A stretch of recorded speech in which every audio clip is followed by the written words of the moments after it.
आखिरी शब्द। पंकज एक साधारण लेकिन ईमानदार आदमी था।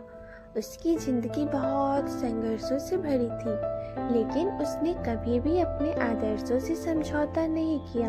वह एक स्कूल में अध्यापक था और बच्चों को सिर्फ किताबों की ही नहीं बल्कि जीवन की सच्ची शिक्षा भी देता था। पंकज की पत्नी सुनीता एक सीधी सादी गृहिणी थी। उनका एक बेटा था राहुल, जो पढ़ाई में बहुत होशियार था, शहर में नौकरी करता था। पंकज और सुनीता गांव में रहते थे और दोनों को अपने बेटे पर बहुत गर्व था। समय बीतता गया। एक दिन पंकज की तबीयत अचानक बिगड़ने लगी। डॉक्टरों ने बताया कि अब उनके पास ज्यादा समय नहीं बचा।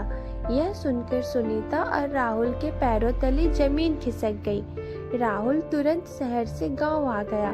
बिस्तर पर लेटे हुए पंकज ने राहुल का हाथ पकड़ते हुए कहा, बेटा, मेरी जिंदगी की आखिरी पल है, लेकिन मैं चाहता हूँ कि तुम एक बात हमेशा याद रखो।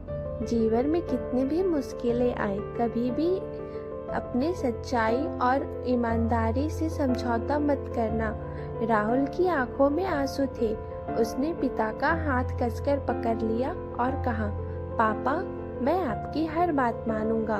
पंकज मुस्कुराए और बोले, बस यही मेरी आखिरी शब्द है, जो तुम्हारे लिए जीवन का सबसे बड़ा सबक है।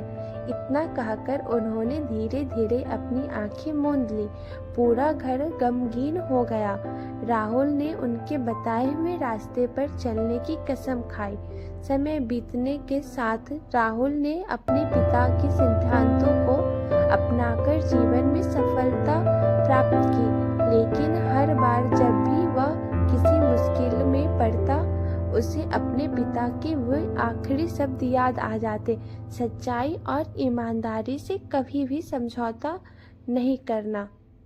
तो दोस्तों, कैसी लगी आज की कहानी? अगर अच्छी लगी हो तो लाइक, शेयर, सब्सक्राइब करना ना भूलें। मैं आपके लिए हमेशा ऐसी अनोखी कहानी लाती रहूँगी। धन्यवाद।